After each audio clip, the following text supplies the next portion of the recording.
Bonsoir à tous, bonsoir et bienvenue sur Nos émotions et nous. Ce soir, je suis avec Valérie Rocheron et nous allons parler de l'ego.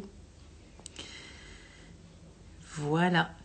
Bon, alors moi, j'ai pas fait d'études de psychanalyse, donc je vais pas aller sur un terrain que je méconnais complètement, mais on va parler émotionnel et puis on va parler de l'ego et on va parler aussi.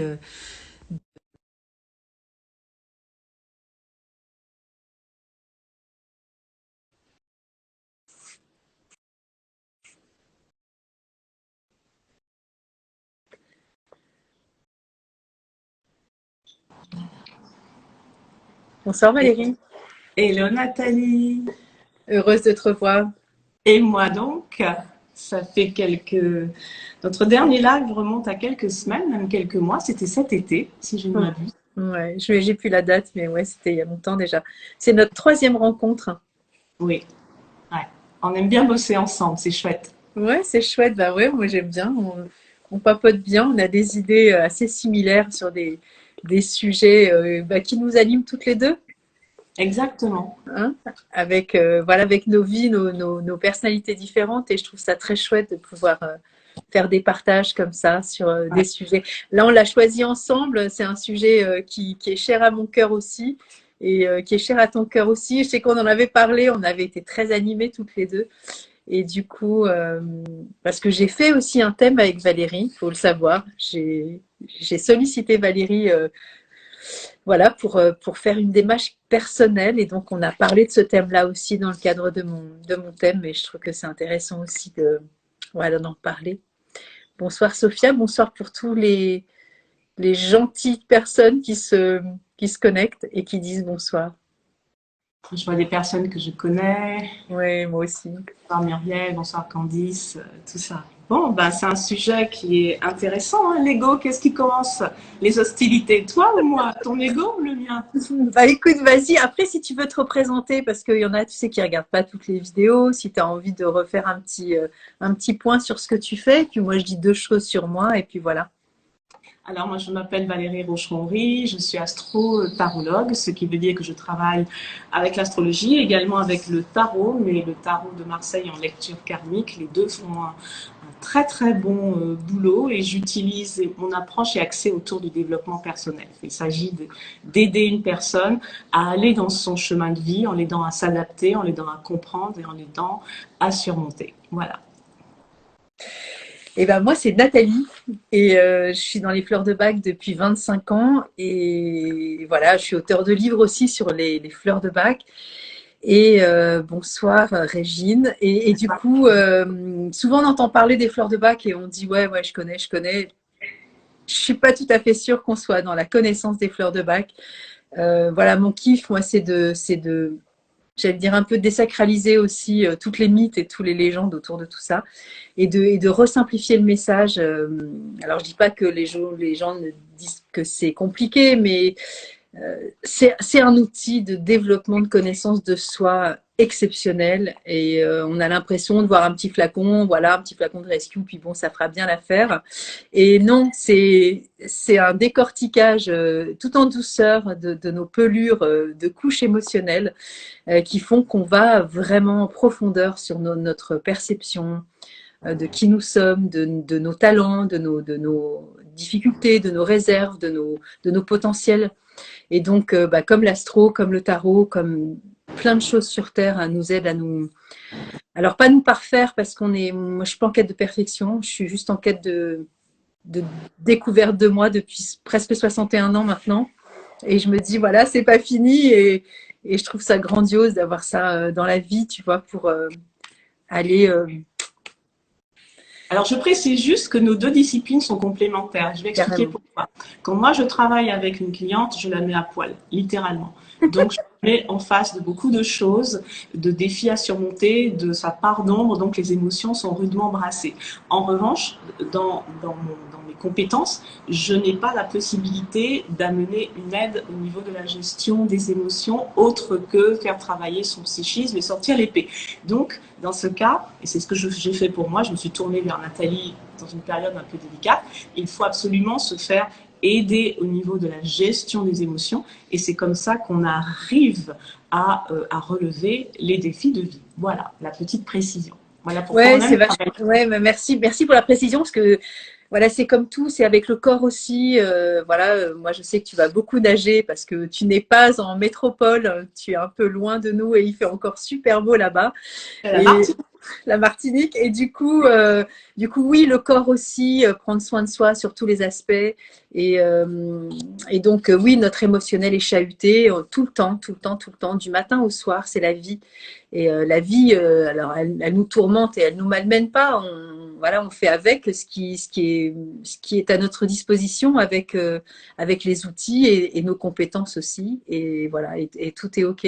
Je pense que on a suffisamment sur Terre d'une palette exceptionnelle de choses diverses et variées pour pouvoir se connecter à ce qui nous parle le plus en fait. Hein. Moi, l'émotionnel, ça fait partie vraiment. J'ai le sentiment que c'est ma quête en fait de vie. Tu vois, c'est bon, voilà. Après, au niveau des planètes et tout, il y a plein de trucs certainement qui doivent s'expliquer, mais je trouve que voilà, il y a une part prépondérante aux émotions que je trouve absolument fabuleuse et dans tout ce qu'on peut vivre, alors en tarologie, en astro et dans le chemin de vie, on a de toute façon de l'émotionnel, quoi qu'il advienne.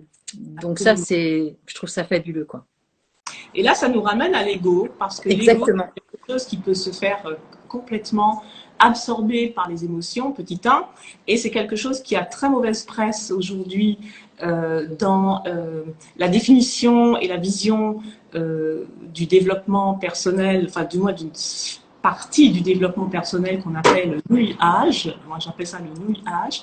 Et j'ai eu souvent cette réflexion quand j'accompagnais des clientes, notamment sur des cheminements professionnels, et que je leur expliquais que pour développer leur activité, il fallait qu'elles se mettent en avant, ce que j'appelle se mettre dans la lumière, hein, c'est normal, pour ton business, il faut qu'on sache qui tu es.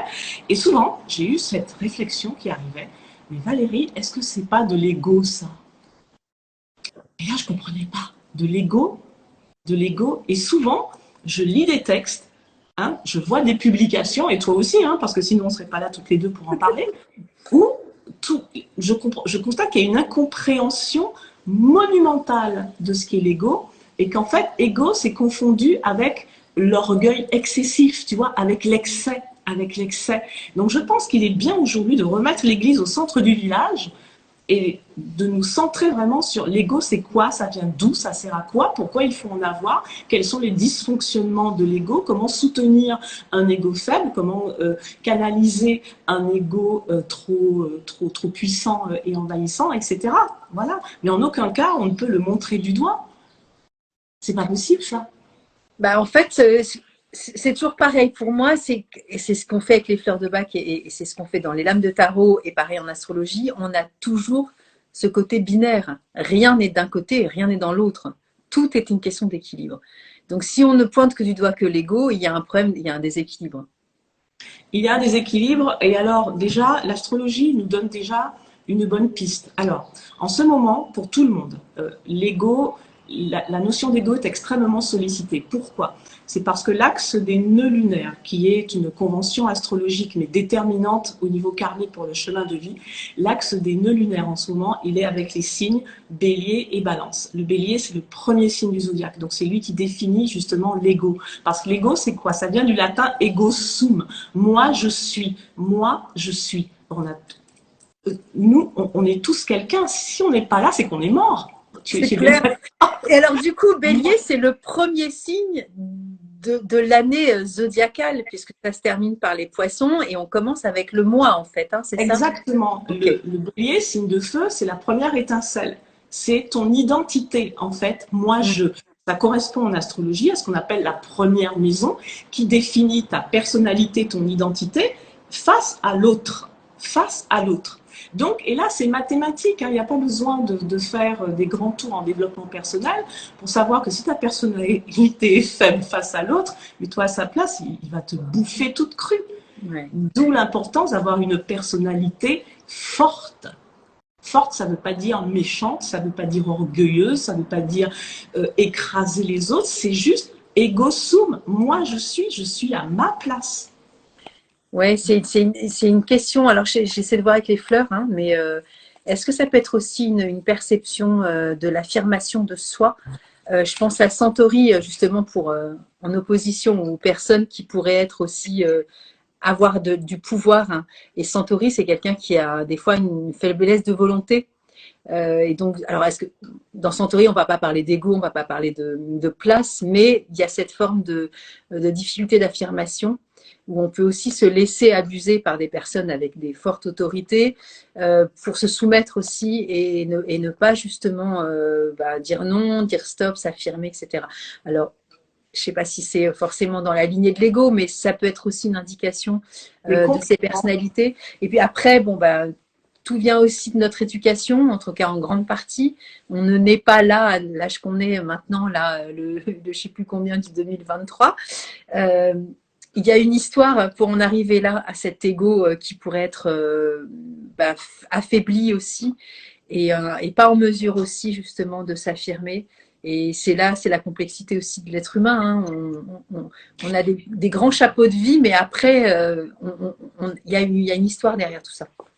Alors, je vais me montrer 3 lames de tarot qui permettent de bien comprendre le cheminement de ce fameux moi-je. La première lame que nous avons, elle porte le numéro 1, c'est la lame du battleur. Ouais, okay. C'est l'identité en formation parce qu'il symbolise l'enfant. Vous voyez, il est jeune et il a des outils. Ce qui veut dire que la personnalité, normalement, elle doit apprendre à utiliser ces outils par elle-même. Par elle-même, le moi-je. Or, l'enfant est éduqué par ses parents. Ensuite vient le moment des transformations profondes avec l'arcane sans nom. L'arcane sans nom en tarot karmique indique des problématiques reliées à l'identité. Donc l'individu, tôt ou tard, il est confronté à un moment de sa vie où il va devoir balayer avec sa faux tout ce qui lui a été transmis par le transgénérationnel via les parents. Et regardez, il est complètement dépouillé de tout et se retrouve face à lui-même. Et c'est seulement à ce moment-là qu'on va pouvoir affronter le diable. Le diable peut représenter les excès de l'ego. Le diable, c'est le pouvoir et la puissance en tarot karmique. Si on est à la place du diable, on vit pleinement sa personnalité. Si on est à la place des diablotins, c'est là où on se fait bouffer et c'est là où on a besoin de ta fleur, justement, Centauré, parce que le diable peut représenter les excès de l'ego. Une personne peut très bien guérir son ego et puis ensuite ça lui monte à la tête et wow. Et là, on écrase tout le monde. Voilà le cheminement en tarot de l'ego. C'est vachement intéressant de le voir avec cette lecture-là. Je trouve ça, c'est hyper initiatique de voir le processus de l'être humain. Alors, il n'y a pas d'âge, hein, c'est ça qui est chouette, c'est qu'on peut faire ce processus-là à n'importe quand. Et on peut être accompagné aussi pour comprendre nos blessures aussi, pour transcender tout ça. J'imagine pareil en tarot, tu vois, et en astrologie. Il y a Jen qui dit bonsoir à tout le monde. Bonsoir, en astrologie, c'est l'équilibre, comme ce que tu disais tout à l'heure. C'est l'équilibre, à savoir que le signe opposé au bélier, c'est le signe de la balance. La balance, elle a justement cette notion de justice. Ah, la justice. Okay. Cette notion de justice, cette notion d'équité, ce qui veut dire que toi, tu dois exister, l'autre doit exister aussi. Et c'est là toute la subtilité de laisser à l'autre sa place. Non seulement tu dois prendre ta place, bien sûr, mais prendre ta place, ça ne veut pas dire qu'en même temps, tu vas piquer la chaise de l'autre. Voilà, c'est chacun à sa place, face à face, sur un pied d'égalité. Et c'est là toute la difficulté. Et je pense que pas mal de... Pourquoi est-ce que c'est mal vu par le développement personnel? C'est parce qu'on a cette image du diable. Alors, Régine pose une question, ça c'est Nathalie qui va y répondre. L'utilisation des fleurs de bac nécessite-t-elle un traitement de 21 jours? Non. Alors, non. Mais bon, je ne vais pas rentrer dans le détail maintenant, Régine, parce que là, on est sur l'explication un peu de l'ego avec les lames. Mais non, en fait, tout est possible. On peut les prendre de façon très ponctuelle sur des émotions fugaces. Et puis, oui, on peut prendre des fleurs de bac sur 3 semaines, mais ce n'est pas une obligation et ça dépendra de chacun. Voilà.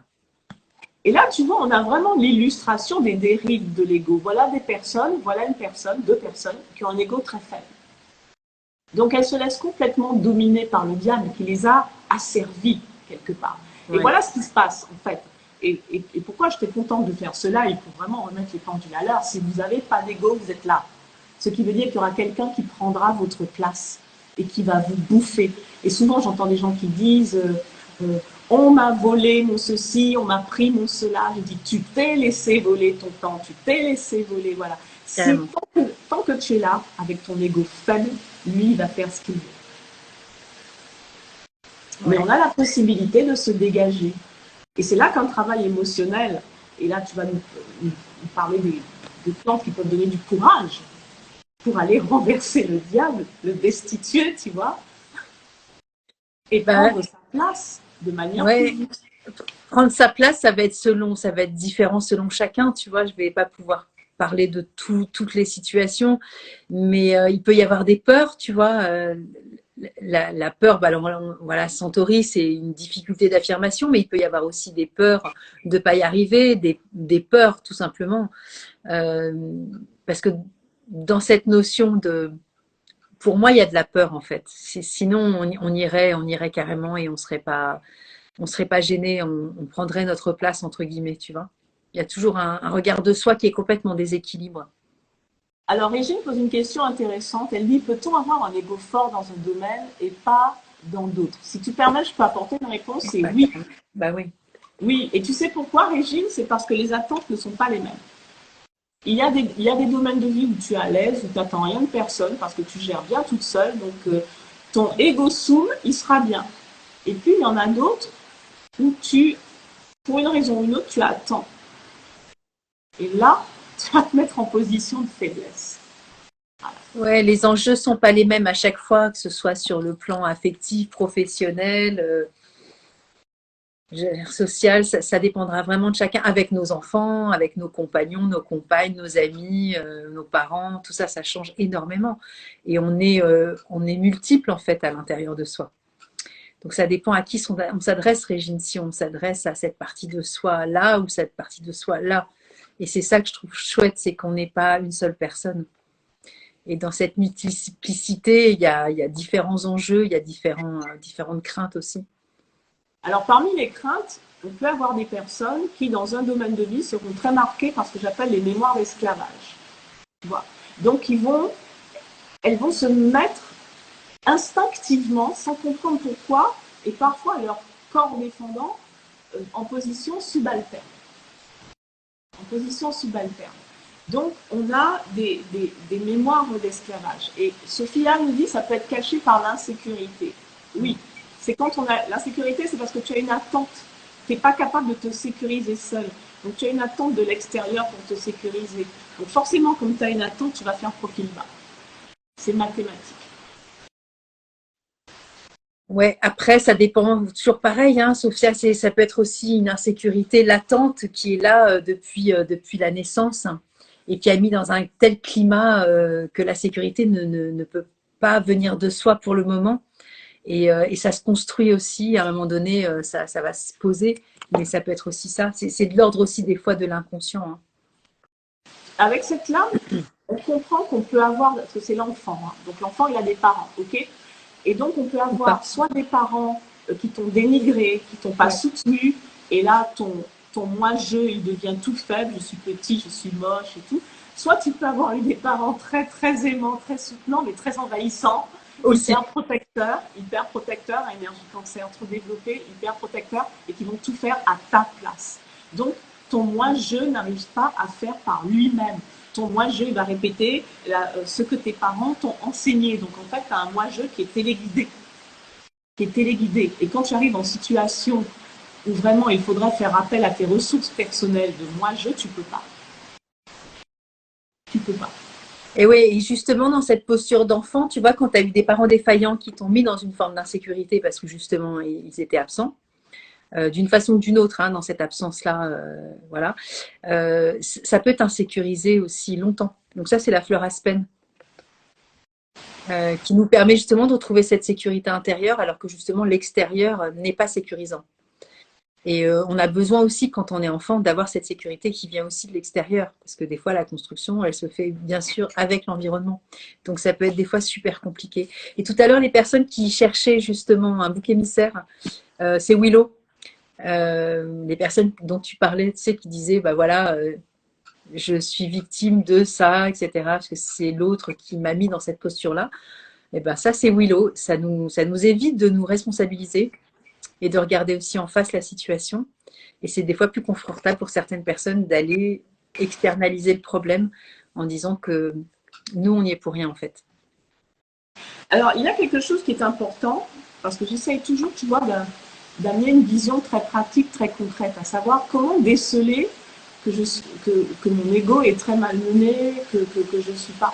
Et là, je vais sortir la lame de la justice, que j'ai déjà sorti, qui est l'archétype de la balance, qui est le signe qui fait face au bélier, c'est-à-dire des relations harmonieuses où chacun a sa place. Toutes les fois où tu sens, allez, au fond de toi, que c'est pas juste pour toi, tu n'oses pas le dire, hein. Ah non, tu n'oses pas le dire. Tu vas être, parce que tu es là, donc tu vas te faire. Mais toutes les fois où tu sens que c'est pas juste pour toi et que tu fais quand même, toutes les fois où tu sens que tu es devant un choix qui n'est pas librement consenti, parce que tu n'as pas ta liberté d'action, quelle que soit la raison, ton moi-je, il n'existe pas. Il est Oui, malmené. c'est Et ça. donc, tu vis pas ta vie. Tu vis pas ta vie. Tu vis la vie que les autres aimeraient que tu vives. Tu donnes l'image qu'on attend de toi, mais toi, tu n'es pas là. Oui, ben, ça rejoint l'enchaînement et les mémoires aussi ancestrales, même inconscientes, hein, même si on ne les a pas vécues, mais d'esclavagisme, c'est exactement ça. Donc, pour moi, ça me refait penser à la fleur Centauri, qui nous permet pas d'accepter les conflits et de justement du coup de céder pour ne pas avoir à se justement à se mettre dans la lumière, à s'affirmer et des fois, quelquefois aussi couper les ponts, hein, parce que des fois c'est nécessaire aussi. Et alors moi, je me pose une question, peut-être que tu as la réponse. Qu'est-ce qu'on pourrait conseiller à une personne? Alors, ça se produit de la façon suivante. Souvent, dans notre entourage, nous croisons des personnes avec un ego, ça s'appelle l'ego surdimensionné. Tu vois, qui ramènent toujours l'attention à eux, qui en font des tonnes. Quand tu racontes une histoire, il va t'interrompre, il va te dire oui, alors moi je. Enfin, c'est insupportable. Voilà, on en a tous croisé et on n'a qu'une envie, c'est de leur tourner les talons. Ce sont des personnes, je pense, qui à la base ont eu une blessure de rejet et qui ont surréagi, tu vois, qui ont surréagi pour s'imposer là où on ne voulait pas d'elles, tu vois. Mais ce sont des personnes en souffrance parce qu'elles ne peuvent exister qu'avec une dépense d'énergie énorme et puis surtout elles exaspèrent, quoi. Au bout d'un moment, on les rejette. Qu'est-ce que tu pourrais conseiller pour justement, si quelqu'un se reconnaît là-dedans, il faut avoir l'honnêteté hein, de se reconnaître là-dedans, comment est-ce qu'on peut apaiser ça? Tu parlais de personnes en souffrance, tu sais, la personne Centauri qui arrive pas à s'affirmer, elle est aussi en souffrance. Hein, on est OK. Pour moi, elle est dans les fleurs de bac, il y a 38 souffrances en fait. Hein. À partir du moment où on n'est pas en état d'équilibre personnel, il y a de la souffrance. Parce que sinon, tout n'est que joie, bonheur et paix et amour et tout est OK, tu vois. Donc voilà. Et du coup, par rapport à cette fleur-ci, ce que tu évoques, ça fait penser à la fleur Heather et dont tu parles, qu'effectivement, on n'a qu'une envie, c'est de les fuir parce que ce sont des personnes qui sont très envahissantes et qui vont tout ramener à leurs propres problématiques. Et des fois, comme tu le dis, elles vont aussi des fois exagérer les problématiques. Alors là, dans la définition de Bach, quand il parle des heures, c'est vraiment des personnes qui au départ, hein, c'est marrant que tu parles de la blessure de rejet, alors c'est pas du tout psychanalytique les fleurs de Bach, hein, donc on n'est pas là-dessus, mais on peut peut-être quand même faire un petit lien, c'est que quand Bach nous parle de cette fleur, il nous parle de cette notion de ne pas supporter la solitude. Et c'est parce qu'on n'accepte pas d'être seul qu'on va aller chercher une écoute attentive et on va être une forme de déversoir. Il faut absolument que l'autre nous écoute et on se fout de savoir ce que l'autre pense en fait. Hein. Alors évidemment, quand je raconte comme ça peut être très très éloigné de nous-mêmes, mais j'aime quand même à dire et à penser, à rappeler qu'on peut tous être traversés de ces moments de souffrance où, alors sans que ce soit forcément grossi comme ça, à accaparer l'attention de quelqu'un sur une problématique personnelle. Alors, ça peut être affectif, ah mon mec machin, ou oh là là mes enfants, tu sais pas ce qui leur arrive, etc. Et d'un seul coup, on va monopoliser, tu vois, l'attention de l'autre au point de ne parler que de notre propre problématique. Et donc, ce que j'aimerais, c'est qu'on ne stigmatise pas cette fleur. Non, ah ouais, d'accord. Parce que quand je fais les formations, on dit ah c'est ma belle-mère. Non, pas que. Ça peut être toi, ça peut être moi. On a un peu trop tendance à, tu vois, les émotions qui sont hyper désagréables comme ça, quand on les, oui, il y a quelqu'un qui passe derrière. C'est ton piston, c'est ça? Je crois que tu montrais la carte. Et du coup, voilà, je pense qu'on est tous concernés par les 38 fleurs, en fait. Il n'y en a pas qui sont les plus valorisantes, parce que j'en parlais avec une cliente dernièrement. Des fois, on peut dire, ah là là, je suis vachement soumise, je suis super gentille, je suis hyper faible parce que je peux pas m'empêcher de céder. C'est pas une belle qualité, hein. Faut pas croire que quand on est gentil comme ça, c'est une bonne chose. Au contraire, c'est toujours une question d'équilibre. Mais je veux dire, il n'y a pas à stigmatiser. Ça, c'est génial d'être centaurée et c'est vraiment pourri d'être Heather. Non, en fait, elles sont aussi pourries l'une que l'autre quand elles sont en déséquilibre, et elles sont aussi vertueuses et qualitatives entre guillemets quand on développe en soi la vertu. Alors, je rebondis sur ce que tu disais. Tu disais, ce n'est pas une qualité que d'être gentil comme ça. Mais Et carrément. ça, je l'ai souvent vu dans les consultations, les accompagnements. Et la personne, en fait, la consultante, expose donc qu'elle est profondément gentille, qu'elle donne, mais qu'elle n'a jamais de retour. Ça, c'est... Et, ou alors, elle dit, mais ça me fait plaisir de donner. Mais on sent, alors, je lui dis quand même, mais si ça se passait bien, tu ne m'en parlerais pas là. Et en fait, quelle est l'émotion qui te pousse vers cette gentillesse? Qu'est-ce que tu attends? Et en fait, la réponse est à 100% toujours la même chose. J'attends de la reconnaissance, j'attends qu'on me voie, j'attends qu'on vienne vers moi, tu vois. Donc, ça souligne l'importance de l'ego, ça souligne l'importance du moi-je. Et la première personne qui doit prendre soin de son moi-je, mais c'est nous-mêmes. Si on attend que ce soit l'autre qui braque le projecteur en disant « Regarde, tu es merveilleuse, tu es belle », il le fera peut-être, mais il y aura la note à payer ensuite, de toute façon. Et si nous prenons l'habitude très tôt de prendre soin de nous écouter et de faire à notre manière, comme l'enfant qui dit « Laisse-moi faire seul », déjà au départ, plus on va se connaître, plus on va se choyer, moins on sera en attente et moins on aura besoin de verser dans la fausse gentillesse. Tout simplement. Ouais, après, c'est des mécanismes de survie, hein. Ça, Centauri, il y a un désir de plaire, hein, ça c'est sûr, hein. Il y a un désir il y a un vrai désir de service, en fait, hein, au départ pour Bach, hein, je parle. Donc là, c'est intrinsèque à la personne. Et encore une fois, on ne change pas diamétralement les tempéraments. Quand on est vraiment fondamentalement comme ça, on va le rester. On va pas passer du je suis gentil à je suis quelqu'un de pourri derrière et méchant. C'est pas du tout ça, hein. Ça va juste se rééquilibrer. Par contre, on peut aussi être gentil tout en étant ferme et en disant non. C'est ce que nous propose la fleur.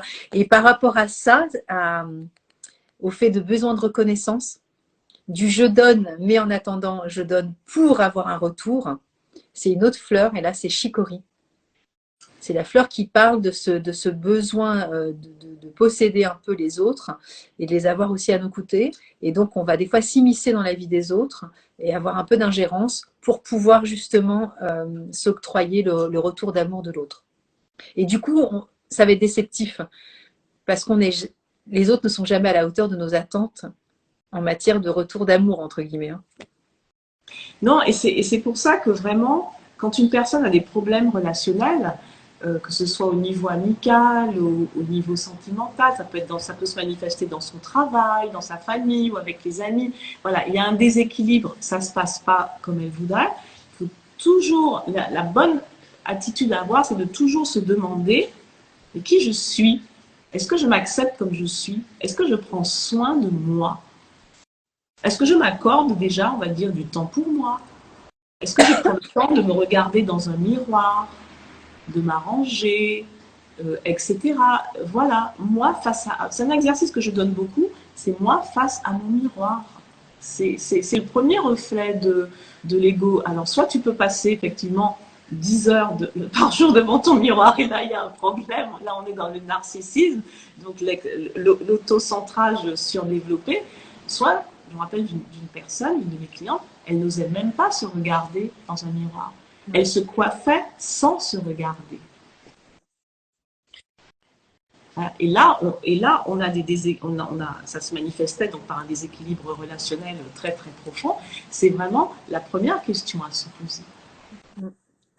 Oui, il y a une forme de désamour de soi et c'est une forme aussi alors d'ego qui peut être aussi entre guillemets caché, hein, mais le fait de ne pas s'accepter, ne pas accepter le reflet de ce que l'on voit dans le miroir, il y a une forme déguisée aussi voilà, d'ego en fait. Hein. Et ça, c'est crab apple quand on a toujours quelque chose à redire aussi sur nous physiquement et que ce soit insupportable et qu'on ait envie aussi voilà, de retirer quelque chose ou parce qu'on n'est jamais assez bien, etc. Et quand on voit tous les dégâts que ça peut provoquer, je sors la lame de tempérance. Oui. Qui va pour moi parler des relations idéales, à savoir qu'on est dans la fluidité, on est dans l'écoute, ça vient, l'équilibre est maintenu, mais tout en douceur avec une gestion parfaite des émotions. Parfaite des émotions. Et on ne peut pas arriver à tempérance si c'est la même personne qui possède les deux cruches. Oui. Il faut que ta cruche, déjà, il faut que ta coupe, cette expression que j'emploie, il faut que ta coupe soit déjà bien pleine. Bien pleine. Or, tous les as en tarot symbolisent l'identité. Et vraiment, la plus belle, je trouve que la plus belle des lames pour l'ego, c'est l'as de coupe, qui vraiment, au niveau du chakra du cœur, c'est je m'autorise à prendre en compte mes besoins, mes désirs et mes plaisirs et à les satisfaire. Oui, c'est fondamental. C'est la base. Et une personne qui dysfonctionne déjà dans ça, dans son quotidien, souvent quand elles en prennent conscience, elles réalisent l'étendue des dégâts, l'étendue du chantier. Et ensuite, je pense que ce serait pas mal que tu donnes une fleur pour aider à surmonter la culpabilité de enfin penser à soi et de ne pas être complètement répandu devant les autres. Oui, alors ça, c'est la fleur pine. On va se faire des reproches et on va s'en vouloir. Donc après, il peut y avoir bien sûr d'autres fleurs associées. Hein. Là, c'est très généraliste ce qu'on est en train de faire. Mais pine, c'est la fleur justement de la remise en question de soi sur cette notion du je mérite pas non plus ou voilà, il y a cette notion presque de non-légitimité à justement à s'autoriser à avoir alors soit des défauts, soit faire des erreurs. Et ça fait partie de la vie aussi et du chemin sur cette quête de soi. Et voilà, un peu de douceur et un peu d'équilibre, quoi. Je vois beaucoup de femmes, hein, ma clientèle c'est des femmes, je vois beaucoup de femmes qui stressent à l'idée de changer tout un fonctionnement où elles auraient une place pour elles. Tu vois, il faut visualiser une table de repas. Tu as cuisiné pour tout le monde et puis au moment où tu arrives, tu aperçois qu'il n'y a pas de place pour toi. On t'a oublié. Mais c'est terrible. Mais c'est terrible. Et tu vois, j'ai sorti 4 lames de tarot, j'ai sorti les 4 as. Les as, en tarot, c'est le moi-je, l'identité qui va permettre d'ouvrir une nouvelle étape. Et on commence avec un as de denier. Les deniers, c'est le transgénérationnel. La petite graine, quand je me suis incarnée, moi-je. Ensuite, on a un as de bâton. Je m'affirme dans mon quotidien, dans mes faits et gestes. On a un as d'épée, je m'affirme dans mon système de pensée qui me correspond, je m'affirme dans ma parole qui est personnelle et qui reflète ma personnalité.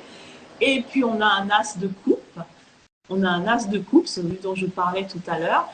Je m'affirme en m'autorisant justement à remplir ma coupe pour moi. Et je m'aime, je m'apprécie telle que je suis. Je m'aime, je m'apprécie et surtout, je m'autorise à répondre à mes désirs. Les coupes, oui. C'est Vénus, hein, donc c'est la fonction des coupes et de Vénus, c'est de répondre aux désirs. Donc déjà répondre à ses propres désirs, mais il n'y a que il y a que nous-mêmes qui puissions le faire. Même si on sollicite quelqu'un pour nous aider à satisfaire ce désir, mais il n'y a que nous qui pouvons aller vers cette personne pour verbaliser notre soi, notre volonté. Tout passe par nous. Donc si on est défaillant envers nous-mêmes et qu'on espère que l'autre finira par nous remarquer, se dire oh, elle est bien cette petite là. Donc on peut attendre longtemps dans une autre incarnation peut-être, mais pas dans celle-là. Voilà ce que j'avais, ce que je voulais dire à propos des as. Ah, mais c'est super intéressant parce que moi je les voyais, enfin tu sais, on les apprend de façon traditionnelle avec, oui, le travail, le denier, tu vois, quand tu parles de transgénérationnel et de la première cellule, je trouve ça grandiose. Alors qu'on normalement, denier, on dit que c'est de l'argent, donc c'est une énergie, mais c'est pas que ça apparemment. Les deniers, c'est les ressources. Ok, C'est les ressources, ça peut bien sûr représenter l'argent, mais ouais, c'est une énergie de terre, de fécondité, tu vois. Donc c'est la première graine, la première ouais. cellule, c'est ça le tarot karmique, tu vois. Quand cette carte sort dans du transgénérationnel, on a un problème d'incarnation. On a un problème d'incarnation. Et est-ce que tu aurais des fleurs, justement, pour pouvoir booster les personnes qui ont vraiment besoin d'un bon coup de fouet pour se dire allez, j'y vais, j'y vais, j'y vais, j'y vais. Bah, ça dépend, tu vois, dans quel état d'esprit elle est. Si elle est, par exemple, au fond du trou et qu'elle dit de toute façon c'est foutu, ça sert à rien, bah ça c'est la fleur gorse, tu vois. Il y a des personnes qui sont très négatives et très pessimistes et qui voient la vie en noir. Donc ça peut être une façon de booster quelqu'un, tu vois, si tant est qu'elle soit là-dedans. Donc ça c'est la fleur gorse. J'essaie de la trouver, voilà, elle est là, tu vois. Ça c'est de l'ajonc.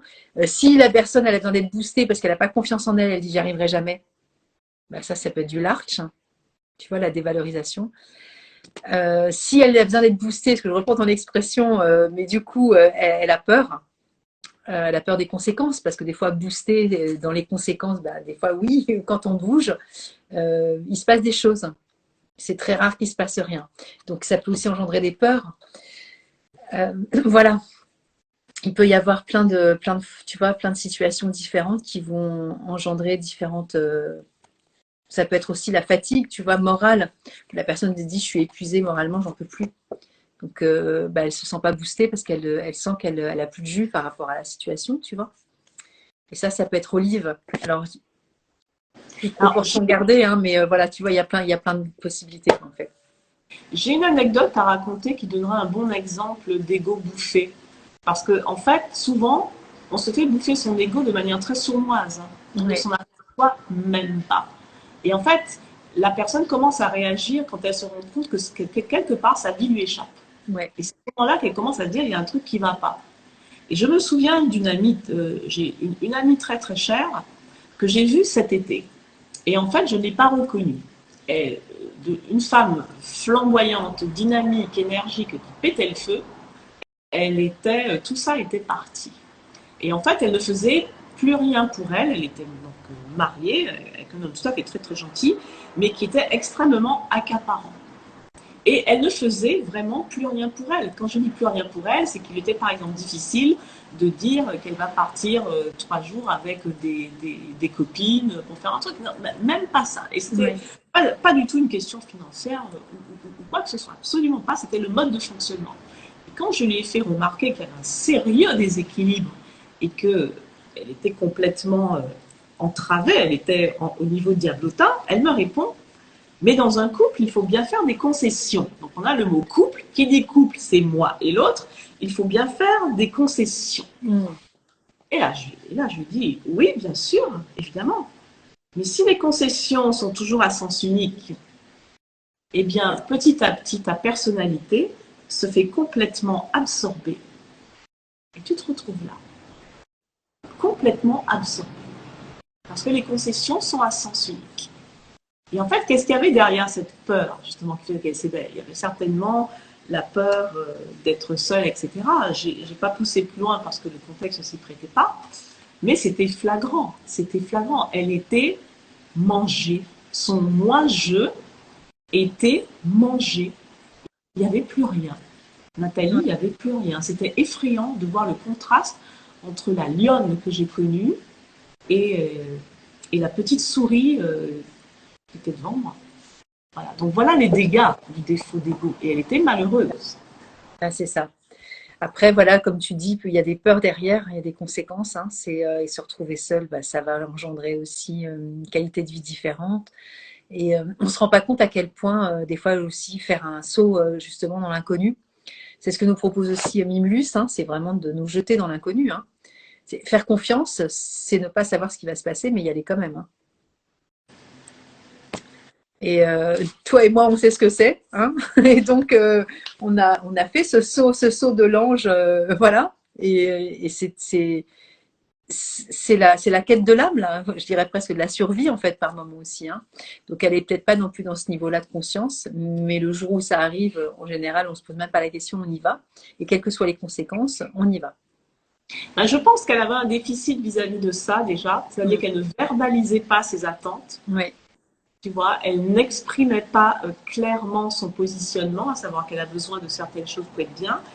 Et puis, elle avait un déficit de ça. Hein. Elle ne s'autorisait pas à vivre ses propres besoins, ses propres désirs. Euh, Elle avait fait les choses en tenant compte, en fait, uniquement des désirs de son conjoint. Ouais. Et elle s'était engagée dans des routines de vie qui étaient trop lourdes pour elle, où elle ne s'épanouissait pas du tout, mais ça faisait plaisir au conjoint. Et voilà, donc tu vois, tous ces as, en fait, était complètement Vide. inversé, Ouais. c'est-à-dire inactif, inactif, voilà. Bah, en fait, Et pour au fil du réactiver temps, tout elle était ça, malheureuse. ouais, pour réactiver tout ça, je pense qu'il faut aussi avoir cette quête. Il faut commencer par remplir, à retourner une lame et à la remettre déjà en état d'équilibre pour pouvoir avoir suffisamment de clarté d'esprit aussi pour avoir cette faculté de courage, d'énergie et, euh, et d'amour de soi. Sinon, c'est bancal en fait. Et on peut pas vivre la vie des autres, c'est à nous de vivre la nôtre. Hein. Et souvent, je crois qu'il a été dit que les personnes dans les regrets au moment de mourir, c'est de savoir si on a assez aimé et puis aussi de regretter aussi de ne pas avoir fait assez de choses. Donc, est-ce qu'on peut vivre avec des regrets d'être passé à côté de sa vie? Ça peut être aussi problématique. Hein. Alors, elle avait une relation très difficile avec sa mère. Je donne ces détails pour aider les personnes qui écoutent à faire le rapprochement avec leur propre situation. Elle avait une relation difficile avec sa mère. Sa mère avait divorcé très tôt. Et ensuite s'était remariée avec un homme qu'il avait aimé, hein, qu'il avait bien traité. Elle n'avait pas de problème avec son beau-père, mais sa mère, c'était la fille unique de sa mère qui se posait un peu en rivale d'elle. Donc sa mère cherchait à la casser le plus possible pour être certaine de garder la prééminence de la féminité, tu vois. Donc elle a pris l'habitude de tout encaisser, d'être super gentille avec sa mère, malgré le côté peau de vache de celle-là, hein, il faut bien le dire. Et ensuite, elle a changé de partenaire, à savoir que sa mère a été remplacée par son époux.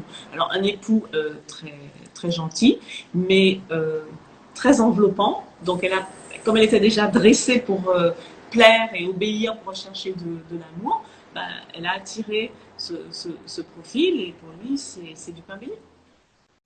Bon, après, c'est très, très, très inconscient, mais souvent, on va rechercher le partenaire qui ressemble à l'archétype du père ou de la mère. Donc, voilà. À bon entendeur. Hein, bon, moi, je suis passée par là aussi. Donc, voilà, c'est comme ça. Ça fait partie aussi de nos gros traumas. On se dit, tiens, tiens, tiens, je connais déjà le truc. Et D'où l'importance de devenir adulte, Saturne, carrément. rapidement, de devenir adulte. Voilà, il n'est pas vieux. Hein, Saturne n'est pas vieux, il est adulte. Il a emmagasiné le poids de ses expériences et il avance avec sa lanterne, qui est la lumière qu'il projette sur le futur. Compte tenu de son expérience, il sait à peu près où il va, quoi. Il sait à peu près à quoi s'attendre. Voilà, c'est ça qui est bien. Après, même s'il ne sait pas, il sait qu'il est éclairé et que la lumière va le. Hein, tu vois, c'est ça qui est important aussi, c'est de se dire qu'on est soutenu et qu'on va y arriver, quoi. On Il n'est a de pas la tout bouteille seul. avec son expérience. Donc il se dit, j'ai de la ressource. C'est clair. Je C'est vais y vachement arriver. important. Je vais Ouais. y arriver. Voilà. C'est comme ça qu'il faut voir l'ermite et non pas comme le vieux grincheux qu'il peut être. Mais bon, Ouais, et solitaire aussi. ben, c'est une grande force, c'est sa Bah, grande bien force sûr. à l'ermite. Hein. C'est sa grande force. Ce que beaucoup de personnes ne comprennent pas, c'est qu'être solitaire, ça ne veut pas dire être seul. Rien à voir. Être solitaire, c'est pas être seul. Être solitaire, c'est être capable de se gérer en cas Réaliser en de soi, difficulté et être en autonomie. Voilà. carrément. Être seul, c'est pas pareil. Être seul, c'est pas toujours drôle. Voilà. Être solitaire, c'est bien. Ça, c'est la fleur Water Violet qui parle de l'ermite. Ah oui? Cette capacité à être très autonome, très indépendant, très capable et puis d'aimer aussi ces moments de solitude.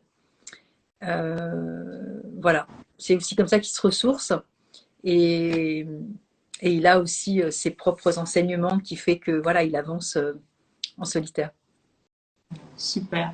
C'est super. Et du coup, je voulais répondre à la question et pour une perte de sens, hein, pour Régine. Wild Oat, ça peut être un indicateur, mais encore une fois, une fleur, c'est très difficile de proposer une fleur comme ça toute seule. La perte de sens, il doit y avoir aussi d'autres émotions qui vont avec. Et cette fleur, c'est un peu comme une boussole en fait. Elle nous aide aussi des fois à nous guider quand on a le sentiment des fois de s'éparpiller ou plus savoir où on en est, où on a tenté pas mal de choses et on n'est jamais vraiment tout à fait satisfait. Ça peut redonner du sens, mais elle sera accompagnée d'autres fleurs, hein. En général, les symptômes de perte de sens, il y en a pas mal en ce moment. Ils arrivent en fait quand un cycle se termine.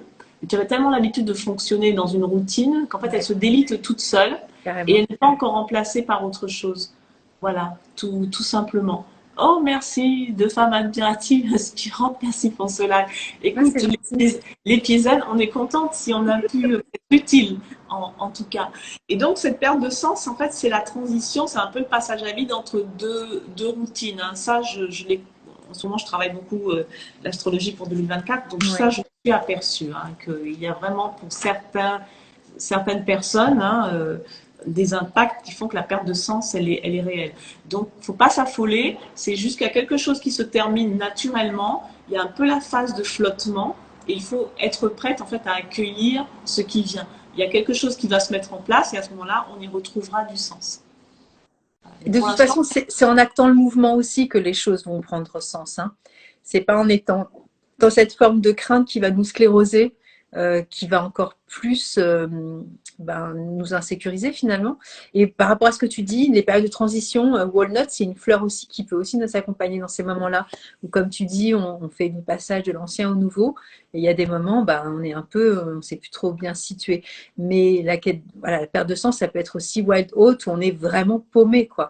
Et que cette transition, on a l'impression que ça fait, c'est pas que des fins de cycle, on a l'impression d'être en fin de cycle depuis la naissance, en fait, tu vois.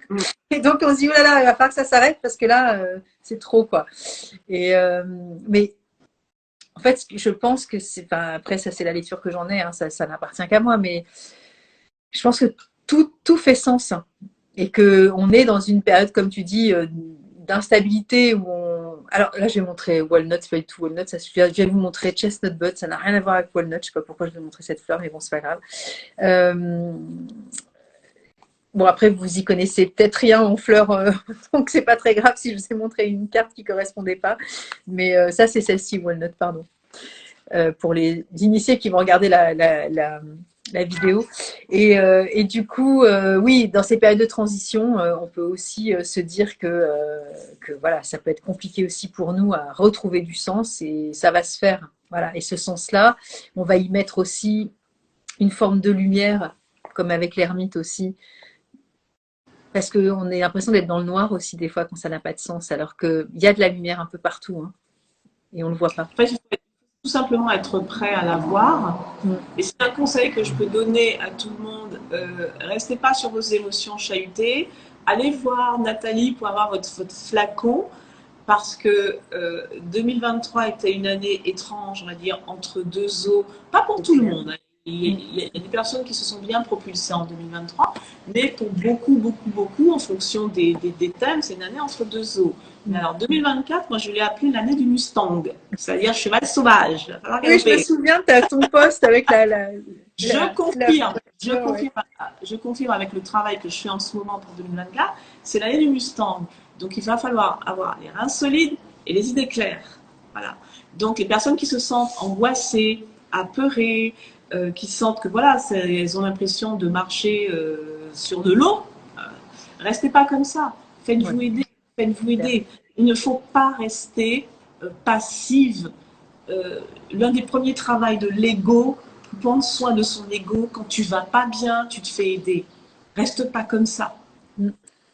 Reste pas comme ça. Là, tu vois, moi, je traverse une phase un peu délicate avec des problèmes liés à ma maman. L'émotion m'a submergée. Eh bien, tout à l'heure, j'ai pris mon téléphone et j'ai sollicité un rendez-vous chez une kinésiologue en urgence pour faire sortir cette émotion. Je ne vais pas rester comme ça avec ce fardeau sur les épaules. C'est chiant. On a autre chose à faire. Donc, faites-vous aider. Il y a plein de trucs, mais restez pas comme ça. Parce que les choses n'arrangent jamais.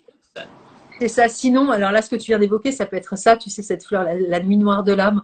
Pour ceux que ça intéresse, en ce moment, je fais j'appelle ça les fleurs de l'Avent. Ça fait 3 ans que je fais ça. Et tous les jours, je poste un truc entre le 1er et le 25. Et en ce moment, je poste une citation de X, voilà. Et je propose que les gens qui s'y connaissent un peu mettent des noms de fleurs. Et puis le lendemain, je fais une petite vidéo juste pour expliquer la fleur de la veille. Et voilà, ça sera jusqu'au 25.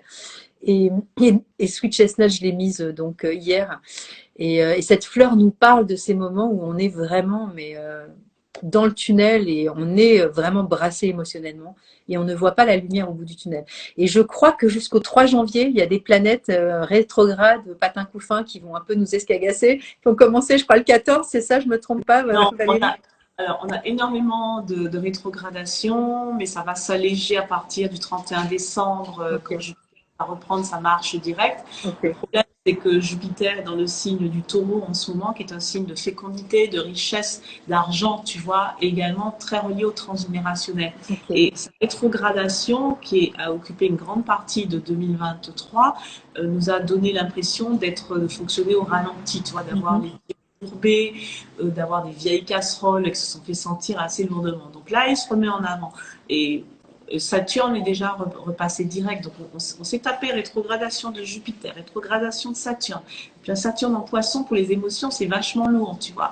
Et puis surtout, Uranus qui a fait des petits allers-retours Capricorne-Verseau, fin janvier, il retourne en Verseau en conjonction avec le Soleil. Alors là, c'est wow, c'est le Mustang, tu vois. C'est très très fort. Et tous les signes sont impactés. Hein. Là, je te parle de Pluton en Verseau, Soleil en Verseau. C'est tous les signes sont impactés d'une manière ou d'une autre. Hein. Ça, il faut bien le comprendre. C'est pas parce que tu n'es pas Verseau que Pluton Verseau te concerne pas. Bien au contraire. Tu vas l'avoir à un moment. Tu vas l'avoir à un moment qui va être dans ton viseur.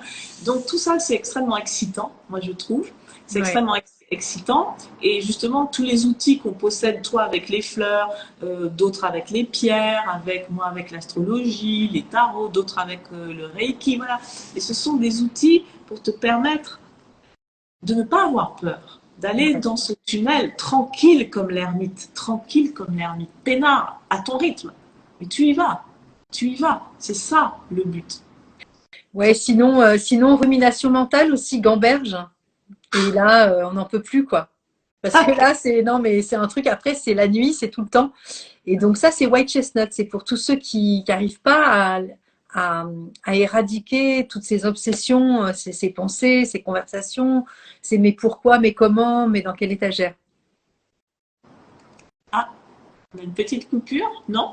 Non, alors c'est Sophia qui dit Saturne en 2024. De quoi prendre des fleurs en 2024. Bah ouais. En fait, alors Sophia, Saturne, il est là tout le temps. Hein. Simplement, il change de signe. Et il est déjà en poisson depuis le début de l'année. Voilà. Après, chacun le ressent et le vit différemment, mais faut pas avoir peur de Saturne. C'est l'occasion de devenir adulte, hein, tout simplement. Voilà. Moi, j'ai du Saturne en moi parce que je suis Verseau. C'est la planète qui régit Saturne, c'est le deuxième maître du Verseau. Le premier maître, c'est Uranus. Et comme quand j'explique à mes élèves en astrologie, je leur dis, si vous ne réglez pas le péage à Saturne, il ne vous laisse pas passer. Voilà. Si vous ne réglez pas les problèmes de Saturne, c'est-à-dire le côté adulte, responsable, la maîtrise, tout ça, vous accédez pas à Uranus, vous accédez pas à Neptune, vous accédez pas à Pluton, vous les subissez. vous les subissez. Parce que Ouais. Saturne, c'est la colonne vertébrale. Tu vois, c'est la colonne vertébrale de l'individu. Ma grand-mère, elle me disait, tiens-toi droite, toujours droite. Ça, c'est très saturnien, tu vois, droite. Parce que tu peux résister à toutes sortes de choses. Sinon, tu es comme un enfant. Et quand tu affrontes la violence d'Uranus, euh, le côté brumeux et facilement dépressif de Neptune ou la destruction plutonienne, si tu es comme un enfant, c'est terrible. Tu Ouais. passes ton temps, tu passes ta vie à avoir peur. Ouais, t'es dans la tempête tout le temps, en fait. Voilà, donc tu t'accroches à des gens, tu vas t'accrocher à tes parents, tu vas t'accrocher à ton conjoint, tu vas t'accrocher à tes enfants, tu vas t'accrocher à Dieu sait quoi, et d'autres vont s'accrocher à la drogue, à tout ce qu'ils veulent, mais tu vas t'accrocher à tout sauf à toi. Ah ouais, alors que moi, c'est carrément l'inverse, hein. Je Et je m'accroche sais, à moi. justement, il faudra qu'on fasse un live pour expliquer comment traverser les grands caps de manière saturnienne. Bah, avec joie, on fait ça. Voilà, ma chère Nathalie. Tu sais quoi? Je vais devoir y aller parce que je Ouais. dois m'occuper de ma maman. Eh ben, super. Occupe-toi bien de ta maman, elle a besoin de toi. Un grand merci pour ce live fantastique. Merci à toi, Valérie, c'est toujours un bonheur. Et on prend date pour le mois de février? Eh bien, écoute, avec la chandeleur, on fera sauter des crêpes en même temps. Voilà, ce sera Avec chouette. plaisir, on fait ça. Ouais, Bon, ce mais sera chouette. merci à tous d'avoir été là, c'est vraiment chouette. Et puis moi, bon, je continue à regarder tes vidéos tout le temps, ta newsletter, tu donnes plein de tips, c'est vraiment cool. Et moi, je me sens portée, guidée aussi, tu vois, par tes mots. C'est pas un doudou, tu vois, mais des fois, ça sécurise aussi de se dire, bon, tout va bien, t'es pas la seule, il se passe des trucs et c'est vraiment cool, quoi. Faut pas s'inquiéter, on forme tous une cordée. Voilà, on forme Exactement, tous une cordée. Il faut bien se dire qu'on n'est pas seul et que vous trouverez de l'aide pour peu que vous la cherchiez et que vous la demandiez. Et la première exactement. aide qu'on demande, c'est au gars de là-haut. C'est vrai. Voilà. Bisous, T'embrasse, Valérie. Nathalie. Moi Merci à aussi, à bientôt. et à bientôt. Au revoir. Ciao.